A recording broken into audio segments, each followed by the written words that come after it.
오늘부터 우리 여호수아에 있는 말씀을 함께 읽게 되는데요. 여호수아가 말씀으로 승리한 것과 같이 우리 성도님들의 삶도 말씀으로 승리하게 되기를 주의 이름으로 간절히 소원합니다. 사랑하는 성도 여러분, 오늘부터 우리는요, 이 여호수아에 있는 말씀을 함께 나누려고 합니다. 오늘 말씀을 시작하는 구절을 보면 어떤 장면으로 시작하고 있죠? 모세가 죽은 후에 이런 절망적인 상황, 이런 위기의 상황을 먼저 묘사하며 이 여호수아의 말씀의 문을 열고 있습니다. 모세가 죽은 후에 두려움과 위기 앞에 선 이 공동체와 개인이 어떻게 하나님의 약속을 붙들고 다시 일어나 승리의 길을 걸어갈 수 있는지 그것을 우리에게 보여주는 말씀입니다. 오늘날 우리 교회는요, 어느 때보다 큰 위기 가운데 있습니다. 6년 전입니까? 2020년 3월 세계보건기구 WHO에서 코로나 팬데믹을 이렇게 공식적으로 선언하게 되었습니다. 그러면서 우리 사회와 교회는요, 전례 없는 위기의 상황에 직면하게 되었습니다. 교회가 문을 닫고 또 예배가 중단되었으며 또 사람들과 자유롭게 이렇게 만날 수 없었으며 모두 다 눈만 보이도록 이렇게 마스크를 끼며 생활을 하게 되었습니다. 온라인으로 예배를 드리며 또 업무를 이어가야 하는 전혀 새로운 삶의 방식이 우리에게 시작이 되었습니다. 그랬던 이 시절 팬데믹이 종료가 되고 또 포스트 코로나 시대를 맞이하면서 또다시 우리에게 또 여러 가지 삶의 위기와 어려움이 찾아왔습니다. 경제적인 위기, 또 정치적인 대립과 갈등이 심화되었습니다. 코로나로 인한 그 상처 때문에 누구 때문에 이러한 어려운 현실을 맞이하게 되었는가? 서로에게 책임을 전가하며 미움과 증오, 인종 간의 갈등이 깊어져 갔습니다. 교회를 떠났던 성도들이 다 돌아오지 못하고 부부관계 악화로 가정이 흔들리며 자녀들이 신앙에서 멀어지는 그런 현상이 우리 가운데 있게 되었습니다. 여기에 대해 요즘도 이런 바이러스에 대한 소식이 들려오지 않습니까? 새로운 바이러스에 대한 출몰, 이 변이, 이런 소식까지 이어지면서 우리의 마음을 더욱 어둡고 절망스럽게 만들어가고 있습니다. 오늘날 우리 교회의 형편은 어떠합니까? 세상으로부터 많은 비난과 조롱을 받고 있으며 세상 속에서 점점 영향력을 잃어가고 있습니다. 위기의 원인을 우리가 잘 진단하지 못하고 어떻게 대처해야 될지 몰라 우리가 참 당황하기도 합니다. 하지만 지금 이 시대 우리의 자녀와 가정, 삶의 터전과 공동체가 흔들리는 이때 가운데 우리가 이 여호수아의 말씀을 우리가 함께 나눈다고 하는 것은요, 참 그만한 큰 가치가 의의가 있습니다. 왜냐하면 여호수아 말씀 속에 담긴 회복과 생명의 원리가 이 안에 담겨 있기 때문입니다. 우리가 앞으로 이 여호수아에 있는 말씀을 붙들며 우리가 묵상하며 읽고 또 함께 나누며 나아가게 될 때에 하나님께서 우리 교회와 성도님들의 삶 속에 이루실 참된 회복의 역사를 간절히 소망해 봅니다. 오늘 이 이스라엘의 민족은요, 애굽의 노예로 오랫동안 살아오면서 스스로의 힘으로 결코 독립할 수 없는 절망적인 상황에 놓여 있었습니다. 그러나 하나님께서 모세라는 지도자를 세우시고 그들에게 보내어 주셨죠. 그리고 그들을 애굽에서 이끌어내시고 광야로 인도하셨습니다. 그들이 얻은 이 해방과 자유는요, 곧바로 안정과 풍요를 의미하지 않았습니다. 오히려 생존조차 어려운 광야의 삶으로 들어가는 것이었습니다. 어떻게 보면 노예의 상태보다 더 위험하고 심각한 상황, 이 광야에서 40년 동안의 이 시간은요, 이스라엘 민족이 역사 속에 사라질 수밖에 없는 그런 위기의 연속이었습니다. 거기에다가 오늘 말씀 어떻게 시작하고 있죠? 모세가 죽은 후에. 거기에다가 모세가 죽었다는 이 사실은요, 더 이상 이 백성들에게 앞으로 나갈 수도 뒤로 물러설 수도 없는 모든 것을 잃어버린 절망의 순간이었습니다. 그럼에도 불구하고 여호수아는요, 이스라엘 백성들을 이끌고 어떻게 합니까? 요단강을 건너고 가나안 땅을 정복하게 됩니다. 승리의 역사를 이루게 되는 것이죠. 새로운 미래를 만들어 갔습니다. 어둡고 절망적인 상황 속에서 여호수아는 이스라엘 백성들을 이끌고 어떻게 이 승리의 역사를 이루어 갈 수 있었을까요? 오늘 우리의 교회의 형편과 우리의 삶을 우리가 돌아보면서 우리도 참 승리하는 그 역사 하나님께서 원하시는데, 그러한 삶을 오늘 말씀 속에서 우리가 배우고 또 알아가게 되기를 원합니다. 한 세 가지 정도 말씀을 나누겠습니다. 첫 번째로, 이렇게 어둡고 절망적인 상황 가운데서 여호수아가 승리의 역사를 쓸 수 있었던 것은요, 여호수아가 하나님의 말씀에 따라 살았기 때문입니다. 말씀에 따라.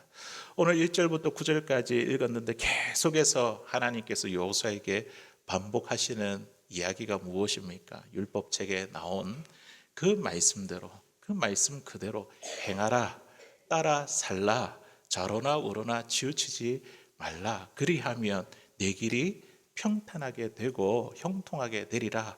우리 하나님이 여호수아에게 끊임없이 말씀에 대한 순종의 이야기를 들려주십니다. 우리 역시도 마찬가지죠. 우리의 삶 속에 하나님의 말씀에 순종할 때, 그 말씀에 따라 살아가게 될 때에 우리의 삶 속에도 승리의 역사가 이루어지게 되는 줄로 믿습니다. 우리 7절에 있는 말씀 같이 한번 읽어보도록 하겠습니다. 7절 시작. 오직 강하고 극히 담대하여 나의 종 모세가 내게 명령한 그 율법을 다 지켜 행하고 우로나 좌로나 치우치지 말라. 그리하면 어디로 가든지 형통하리니. 아멘. 두려워하는 여호수아에게 하나님께서 나타나셔서 그에게 어떤 말씀을 주고 있습니까? 모세가 내게 명령한 그 율법을 다 지켜 행하라. 우로나 좌로나 치우치지 말라. 그리하면 어디로 가든지 형통하리라. 하나님께서 제일 먼저 이 여호수아에게 입을 열어 말씀하신 것은 여호수아에게 어떤 전략이나 군사력보다 하나님의 말씀, 이 말씀 순종하는 것에 먼저다, 이렇게 여호수아에게 말씀해 주셨습니다. 다른 무엇보다 우리의 삶의 원리가 어떠한 것보다 최우선순위가 하나님의 말씀이 되어야 한다는 것이죠. 먼저 말씀 순종을 강조하고 계십니다. 여호수아의 성공은요, 능력이나 리더십이 아니라 하나님의 말씀에 따라 살아가는가, 여기에 달려 있는 것이죠. 우리의 삶도 마찬가지죠. 우리의 성공 또 승리하는 역사, 이것은 다른 데에 있는 것이 아니라 우리가 하나님의 말씀에 따라 사는가, 여기에 달려 있습니다. 다 지켜 행하라, 이 말씀은요, 하나님의 말씀을 가려내어서 부분적으로 순종하라는 말씀이 아니라 우리의 삶 전체를 하나님의 말씀 아래 두라는 이야기입니다. 그리고 우로나 좌로나 치우치지 말라는 것은 가나안 정복 전쟁 가운데에 참 수많은 유혹과 두려움이 있을 것인데, 그런 가운데서 환경이나 감정에 따라 방향을 바꾸지 말라는 그런 말씀이죠. 상황이 좋아져 교만해지지 말고 또 어려워도 세상과 타협하지 말며 하나님의 말씀이 기준이 되어야 된다는 선언입니다. 이스라엘 공동체가 직면한 이 위기는요, 모세가 죽은 이후에 시작이 되었습니다. 모세의 죽음은요, 단순히 한 지도자의 죽음을 의미하지 않습니다. 이들이 생각했던 이스라엘 백성들이 생각했던 모세는 어떠한 자였을까요? 이 모세는 이스라엘의 길이었고 희망이었으며 미래와 같은 존재였습니다. 모세가 만일 없었다고 한다면 그들은 광야의 수많은 위기 가운데서 어려움을 지나 여기까지 올 수 없었다고 그들은 그렇게 생각했습니다. 거기에 따라 더 심각한 문제가 있죠. 앞으로 마주해야 할 그 현실이 더욱 두렵고 버겁게 보였습니다. 눈앞에 감당하기 어려운 요단강을 건너면 거기에 누가 있죠? 가나안, 크고 강한 족속인 가나안 족속들이 버티고 있었고, 그리고 이 요단강을 건너는 일도 불가능하게 보였습니다. 그리고 가나안 입구에는 또 뭐가 가로막고 있죠? 여리고성이 큰 장벽과 같이 가로막고 서 있었습니다. 앞으로의 삶을 생각하면 생각할수록 어떻게 살아가야 될지 참 막막했고, 아무리 생각해도 주저앉을 수밖에 없는 답답한 마음뿐이었습니다. 하나님은 어둡고 절망적인 상황 가운데 있던 요수에게 이렇게 말씀하시는 거죠. 다른 거 생각하지 말고, 다른 거 바라보지 말고 어떻게 하라고요? 율법책에 나타난 그 말씀대로 지켜 행하라. 이게 먼저다. 두려움과 절망 가운데 있을 때에 이게 먼저 여호수아가 이스라엘 백성들이 회복해야 될 삶의 원리라는 것을 지금 가르쳐 주시고 말씀해 주고 있습니다. 율법책에 나오는 말씀에 따라 살아가는 것이 승리의 역사를 시작하는 비결이라고 가르쳐 주고 있는 것이죠. 우리 7절을 이어서 8절에 있는 말씀 우리 같이 한번 더 읽어보도록 하겠습니다. 시작. 이 율법책을 내 입에서 떠나지 말게 하며 주야로 그것을 묵상하여 그 안에 기록된 대로 다 지켜 행하라. 그리하면 내 길이 평탄하게 될 것이며 내가 형통하리라. 아멘. 방금 8절에 있는 말씀을 읽으면서 또 우리 7절의 말씀을 읽으면서 혹시나 말씀을 읽을 때 우리의 마음에 부딪혀 오는 단어나 하나님의 명령은 없습니까? 저는 이 7절, 8절을 읽으면서 다 지켜 행하라. 어떻게 다 지켜 행할 수 있는가? 다 지켜 행하라. 여호수아에게 너무나 엄청난 요구를 하고 계신 거 아닌가? 다 지켜 행하라. 우리가 어떻게 하나님의 말씀을 기록된 대로 다 지켜 행할 수 있을까? 이것이 과연 가능한 일일까요? 우리 하나님은요, 우리가 할 수 없는 일을 하라고 막 이렇게 강요하시는 분이 아닙니다. 네. 우리가 할 수 있으니까, 여호수아가 할 수 있고 이스라엘 백성들이 할 수 있으니까 그 말씀을 다 지켜 행하라고 그렇게 가르치고 말씀해 주시는 것이죠. 그 비결은 바로 어디에 있습니까? 방금 읽은 말씀에 보니까 이 율법책을 내 입에서 떠나지 말게 하며 또 어떻게 해요? 밤낮으로 그것을 묵상하라. 이 두 가지 원리를 가르쳐 주십니다. 율법책을 내 입에서 떠나지 말게 하라는 것은 어떤 의미가 있습니까? 말씀이 계속 내 입 안에 있는 가득한 상태를 말하는 것이죠.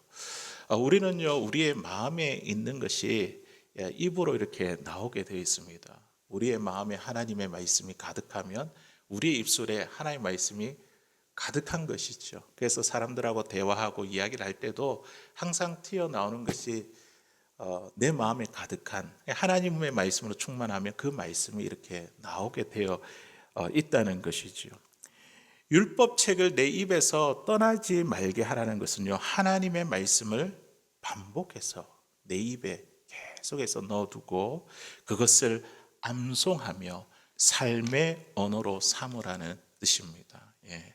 내 생각, 세상의 이야기, 이게 삶의 언어로 삼지 말고 하나님의 말씀으로 내 삶의 언어로 삼으라는 뜻인 것이죠. 하나님의 말씀을 마음에만 두지 말고 입으로 선포하며 살아라는 그런 의미입니다. 그리고 이 묵상이라는 이 말은요, 히브리어로 하가인데 이 하가의 뜻은요, 중얼거리다 이런 뜻을 가지고 있습니다. 밤낮으로 하나님의 말씀을 계속해서 중얼중얼 예, 암송하며 그것을 입으로 채우는 거죠. 이스라엘의 유대인들을 보면요, 그들은 항상 이렇게 다니면서 보면 막 중얼중얼거립니다. 참 중얼중얼거리는데 자세히 보면 하나님의 말씀을 묵상하는 거예요. 중얼중얼. 예. 항상 하나님의 말씀을 입술로 계속해서 중얼거려 이렇게 되뇌이다. 예. 밤낮으로 그 말씀을 묵상하라, 이런 뜻입니다. 하나님의 말씀을 기록된 대로 다 지켜 행할 수 있는 비결은 오늘 두 가지를 말씀하고 있는 것이죠. 말씀을 암송하여 그 말씀을 삶의 언어로 삼고 그것을 묵상하는 삶을 살아라. 살면 그 지켜 행할 수 있다. 우리의 삶을 전체를 말씀 아래에 둘 수 있다. 이 이야기를 하고 계시는 겁니다. 하나님의 말씀이 나의 생각과 마음과 감정, 이것을 다스리게 될 때 우리는요, 말씀에 따라서 행할 수 있다는 것이죠. 하나님의 말씀이 우리 가운데 풍성하게 거하게 될 때 우리는 말씀에 따라 순종하며 살아가게 됩니다. 그럼 반대로 이야기하면 어떨까요? 말씀이 아니라 다른 것들로 충만하고 지배받으면요, 우리가 하나님 말씀에 따라 살아갈 수 없다는 것이죠. 한때 큰 부흥을 경험했던 한국 교회는요, 늘어나는 교인의 수와 재정적인 풍요를 경험하면서 어느 순간 이 생명의 말씀을 놓친 채 성공과 이익을 앞세우는 유혹에 빠지기도 했습니다. 그 결과 이렇게 세상으로 하여금, 사회로 하여금 거친 비난과 냉대를 받는 그런 현실에 놓이게 되었습니다. 사랑하는 성도 여러분, 우리의 상황, 오늘 이스라엘의 상황, 여호수아의 상황, 참 위기와 절망적인 상황, 우리 교회의 위기라고 볼 수 있는 이 현실 가운데 우리는요, 하나님의 말씀이라는 그 말씀에 따라 산다는 그 삶의 원리를 다시 찾을 수 있게 되기를 바랍니다. 말씀에 순종하는 삶을 우리의 신앙생활과 교회의 섬김 속에서 다시 회복할 수 있게 되기를 바랍니다. 환경에 대한 두려움, 또 우리 자신에 대한 연약함, 미래에 대한 그 암담함 가운데서도 우리가 하나님의 말씀에 따라 살아갈 때에 나와 우리 공동체가 새로운 미래를 열고 하나님께서 승리의 역사를 이루게 하실 것입니다. 그 하나님의 말씀이 우리 안에 충만하게 되어 우리 또한 우리의 삶의 승리의 역사가 시작되는 사랑하는 저와 여러분들 다 될 수 있기를 주의 이름으로 간절히 소원합니다. 두 번째로 이 어둡고 절망적인 그 상황 가운데서 여호수아가 어떻게 그들의 승리로 이끌어 갔는가. 두 번째는 여호수아가 두려움 대신 담대함을 선택했기 때문입니다. 우리 마음에 항상 두려움이 있죠. 두려움이 우리의 신앙의 삶을 발목을 잡습니다. 두려움 때문에 우리가 앞으로 나아가지 못하게 됩니다. 우리에게 밀려오는 이 두려움 대신 담대함을 선택하게 될 때 우리는 하나님의 역사가 지속되는 줄로 믿습니다. 모세가 죽은 후에 여호수아가 그의 뒤를 잇게 되었을 때에 그의 마음은 매우 무거웠을 것입니다. 그는 주저앉고 싶었고 또 눈앞에 놓인 그 문제들을 감당할 수 없는 것처럼 그렇게 느꼈을지도 모릅니다. 앞으로 나아갈 힘도 의욕도 사라진 채 절망과 두려움이 그 마음을 가득 채웠을 것입니다. 이제 자신이 백성을 이끌고 들어가야 할 그 가나안 땅을 바라보면 들어가고자 하는 그 용기보다 포기하고 싶은 마음이 먼저 들었을지도 모릅니다. 두려움은 이 여호수아를 붙잡아 더 이상 나아가지 못하게 만드는 현실적인 장벽이 되었습니다. 신문 칼럼니스트인 앤 랜더스, 이분이 지금은 이제 고인이 되었지만요, 미국에 참 큰 영향력을 미치는 칼럼니스트였습니다. 이분은요, 특이하게도 독자들이 보내는 고민에 대해서 이 고민을 보내는 이 편지에 답하는 칼럼으로 이 미국에 굉장히 큰 영향력을 가진 사람이었습니다. 매달에 수천 통의 상담 편지를 받을 정도로 사람들의 이 고민과 이 심리를 잘 관찰한 인물로 알려져 있습니다. 어느 날 기자로부터 이런 질문을 받았습니다. 당신은 상담가의 입장에서 수많은 사람들의 문제를 접하는데 사람들에게 나타나는 가장 크고 흔한 문제는 무엇입니까? 그가 생각하지도 않고 단번에 한 단어를 이야기를 했습니다. 그게 뭐냐면 바로 두려움, 두려움입니다. 많은 사람들은 두려움에 사로잡혀 살아갑니다. 재산을 잃을까 두려워하고 사랑하는 사람을 잃을까 두려워하며 자신의 약함이 드러날까 봐 두려워합니다. 어른으로서 책임을 져야 하는 것, 이것을 두려워하고 잘못된 결정을 내릴까 봐 두려워하고 약속하는 것조차 두려워합니다. 심지어 어떤 이들은 살아가는 것 자체를 두려워합니다. 이 두려움에 대해서 이야기를 하더라고요. 이스라엘 백성들은 광야에서 너무 두려워서 살아가는 그 자체가 너무 두려워 절망하여 자기의 옷을 찢고 그리고 그 두려움 때문에 모세를 원망하며 또 그 두려움 때문에 심지어 모세를 죽이려고 하기까지 했습니다. 다시 애굽으로 돌아가 노예 생활을 하자고 이렇게 말할 정도로 가나안 땅에 이 가나안 땅에 있는 그 족속들과 마주대며 싸워야 한 그 들어가기를 두려워했습니다. 그들은 하나님께서 과거에 행하신 이 놀라운 일들을 기억하지 못하고 모든 가능성들을 스스로 포기해버린 것이지요. 이러한 백성들의 지도자가 되었던 이 여호수아의 마음이 얼마나 두려웠겠습니까? 두려움은 우리 인간의 또 우리 사람의 믿음에 치명적인 영향을 미치는 감정이며 우리의 영적인 삶을 흔드는 요소입니다. 그래서 우리 하나님은요, 인간을 격려하실 때 끊임없이 사용하는 단어가 있습니다. 그 문장이 있습니다. 그게 뭡니까? 두려워하지 말라. 우리 하나님은 두려워하지 말라 이렇게 말씀하시죠. 우리 본문 9절에 있는 말씀 우리 같이 읽어보겠습니다. 시작. 내가 네게 명령한 것이 아니냐. 강하고 담대하라. 두려워하지 말며 놀라지 말라. 내가 어디로 가든지 내 하나님 여호와가 너와 함께 하느니라 하시니라. 아멘. 두려움 가운데 있는 이 여호수아가 하나님이 강하고 담대하라. 두려워하지 말고 놀라지 말라. 이런 말씀을 들었을 때에 어둠 속에 비치는 빛과 같이 큰 힘이 되었을 것입니다. 모세를 통해 여기까지 너희들을 인도한 것과 같이 너를 통해 가나안 땅까지 네가 어디 있든지 간에 내가 너를 인도할 것이다. 그 말씀을 들은 이 여호수아가 얼마나 큰 힘을 얻었겠습니까?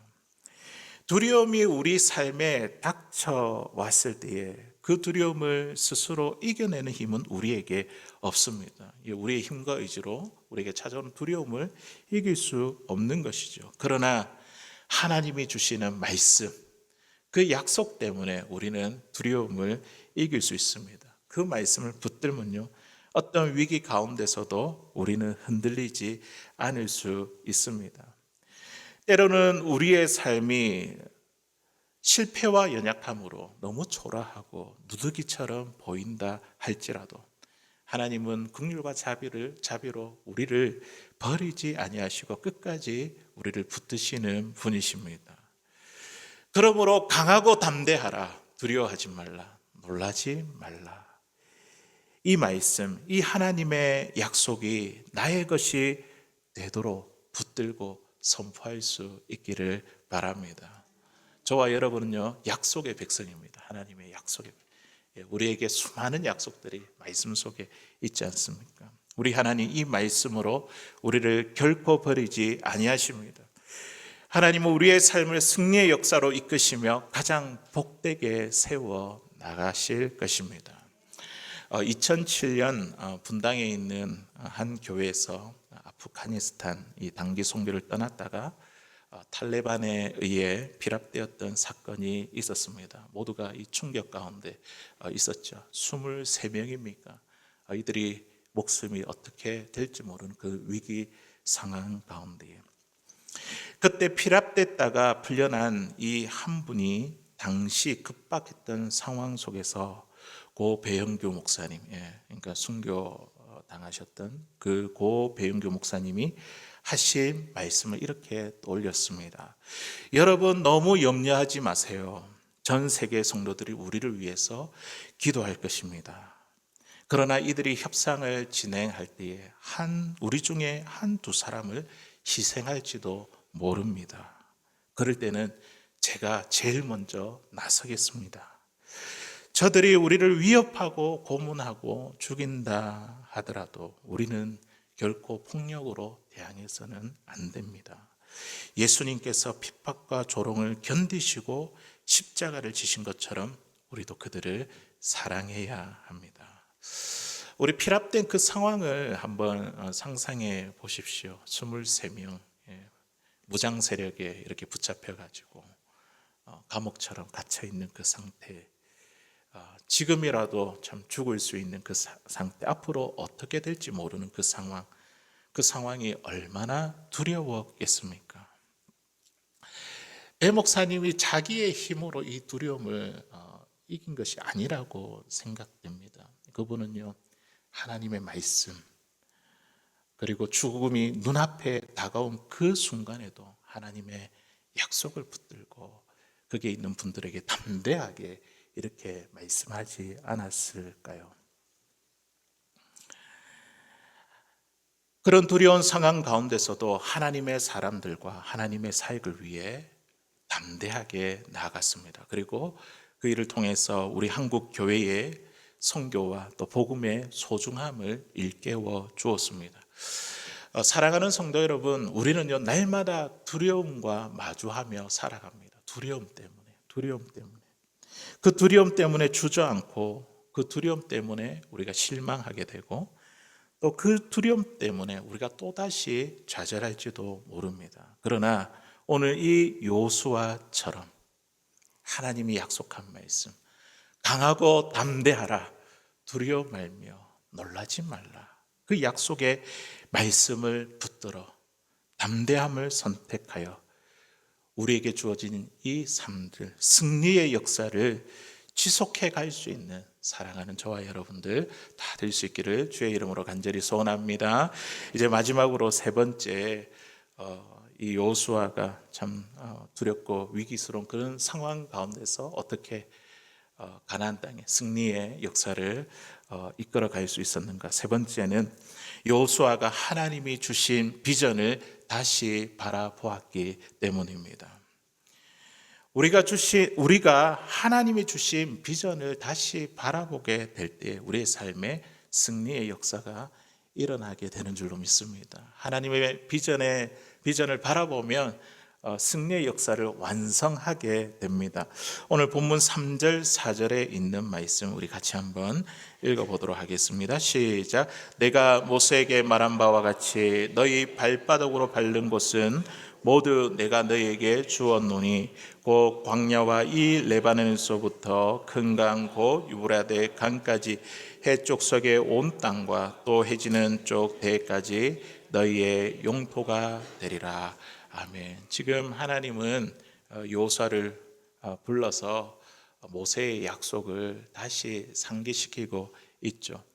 모세에게 약속하셨던 그 하나님의 비전, 그 땅, 내가 너에게 약속한 땅, 그 땅을 다시 한번, 그 비전을 다시 한번 보여주셨습니다. 발바닥으로 밟는 곳을 너희에게 주겠다. 이 말씀은 무엇입니까? 그들에게 이미 가나안 땅의 약속이 있는 것이죠. 이미 너희에게 주었다. 그런데 그 땅을 실제적으로 취하기 위해서는 어떻게 해야 된다는 겁니까? 가서 발로 밟아야 된다는 것이죠. 하나님 약속하신 것, 순종함으로 가서 실제로 발을 밟을 때에 그 땅이 실제 소유가 된다는 그런 말씀입니다.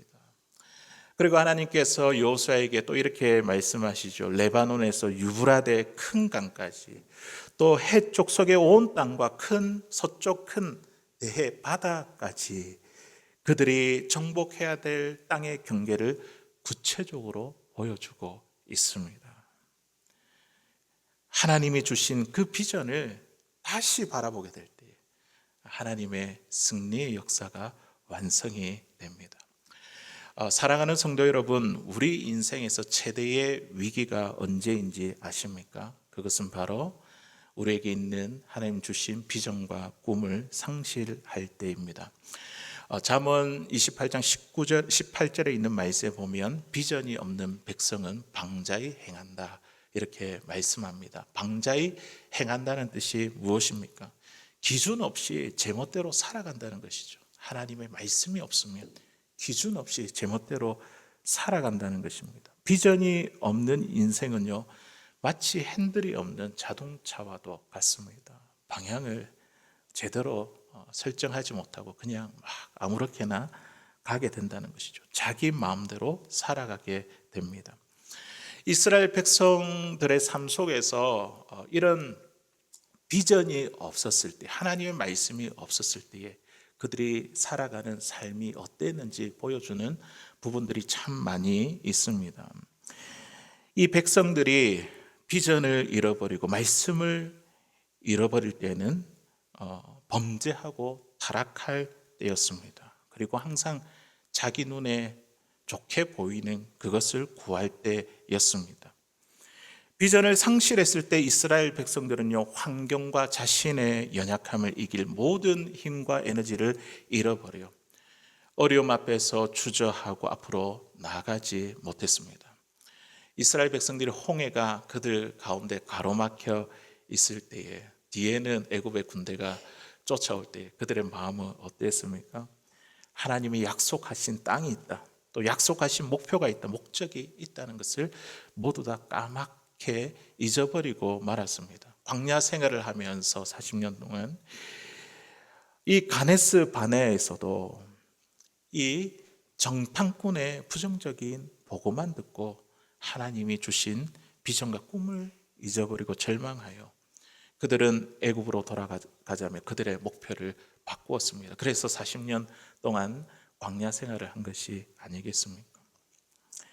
하지만 비전이 있으면요, 어떤 유혹 앞에서도 내가 무엇을 할지 분명하게 우리는 알 수 있습니다. 갈등 가운데서도 우리가 무엇을 선택해야 하는지 그것이 분명한 기준이 되어 줍니다. 비전이 분명하면 무엇을 붙들고 무엇을 내려놓아야 할지 정리할 수 있고 우리의 사역의 방향과 또 우리의 삶의 방향도 분명해집니다. 또한 비전은 지치고 힘을 잃은 개인과 공동체에 새로운 힘과 활력을 불어넣어 줍니다. 조니 앨리슨이라는 이 여성에 대한 감동적인 이야기가 있습니다. 이분은 미국의 작가이며 또 강연가이며 장애인 사역자였습니다.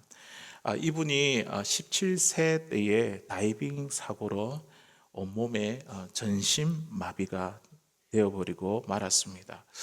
전신마비가 되고 얼마 있지 않은 후에 자신의 참 삶을 보면서 자기의 심정을 아버지에게 이렇게 이야기했습니다. 아빠, 나를 제일 괴롭게 만드는 것은 내가 아무것도 할 수 없다는 사실이에요. 아빠는 가구도 만들고 또 그림도 그리고 기억에 남을 많은 일을 하지만 나는 이제 아무것도 없어요. 전신마비되니까 그런 마음이 얼마나 그렇게 들겠습니까? 그때 아버지가 이 조니에게 이렇게 대답했습니다. 조니야, 우리가 손으로 하는 일보다 중요한 것은 하나님이 우리의 삶을 통해 더 깊은 일을 이루시는 거란다. 우리가 손으로 하는 일보다 하나님이 우리의 삶을 통해 더 깊은 일을 이루시는 것, 이게 더 중요하다는 것이죠. 하나님이 너를 위한 계획을 가지고 계시고 너의 삶을 인도한다는 것을 믿어보지 않겠니? 하나님의 비전에 대한 이야기를 들려주자 이 소년 조니는요, 그 마음을 달리 먹었고 하나님을 신뢰하며 새로운 삶의 방식으로 살아가기 시작했습니다. 그 결과 이 여인이 전 세계를 다니며 불편한 몸을 가지고 하나님의 계획과 비전을 전하며 사람들에게 희망과 용기를 나누는 그런 삶을 살아가게 되었습니다. 사랑하는 성도 여러분, 오늘 이 여호수아는요, 모세가 세상을 떠난 후에 참 모두 다 절망적이고 참 이 공동체의 큰 위기 가운데 있을 때에 그는 하나님이 주신 비전을 다시 바라보게 되었습니다. 모세가 약속한 그 땅, 네가 밟는 곳마다 그 땅을 너에게 주겠다. 그 경계가, 구체적인 경계가 너희의 영토가 되게 하겠다. 이 하나님은 다시 그 비전을 이 여호수아에게 상기시켜 주셨습니다. 여호수아는 하나님의 비전을 붙잡고 하나님의 백성으로 살아야 할 그 삶의 자리를 꿈꾸며 나아갔습니다. 저와 여러분들도 우리 교회의 위기와 또 우리 인생의 이 절망적인 것들을 경험하게 될 때에 하나님이 주시는 이 비전을 다시 바라보게 되기를 원합니다. 하나님께서 나를 향한 계획과 뜻은 무엇인가? 내가 무엇을 하기를 원하실까? 하나님이, 내가 아니라 하나님이. 우리 교회를 향한 하나님의 계획과 뜻은 무엇일까? 하나님께서 나를 통해서, 우리 교회를 통해서 무엇 하기를 원하실까? 하나님이 우리 개인과 신앙 공동체에 하나님의 나라와 나라의 그 거룩한 뜻이, 하나님의 나라가 이루어지고 그 거룩한 뜻이 이루어지도록 우리의 삶을 인도하신다는 그 사실을 결코 잊지 말아야 합니다. 우리는 과거와 미래 사이에 있고요, 그리고 약속과 성취의 사이에 있습니다. 십자가와 주님 다시 오시는 재림 사이에 있고요, 나의 구원과 주님이 주신 사명 사이에 저와 여러분들이 서 있습니다. 여호수아와 이스라엘 백성들처럼 우리도 이 하나님의 말씀과 비전을 붙잡고 담대하게 오늘 이 하루를, 그리고 한 주간을 힘있게 나아갈 수 있게 되기를 바랍니다. 하나님께서 인도하신 그 길을 따라 그 기적과 축복의 역사를 이 땅에 증가하는 우리의 개인과 우리의 신앙의 공동체가 될 수 있기를 주의 이름으로 간절히 소원합니다.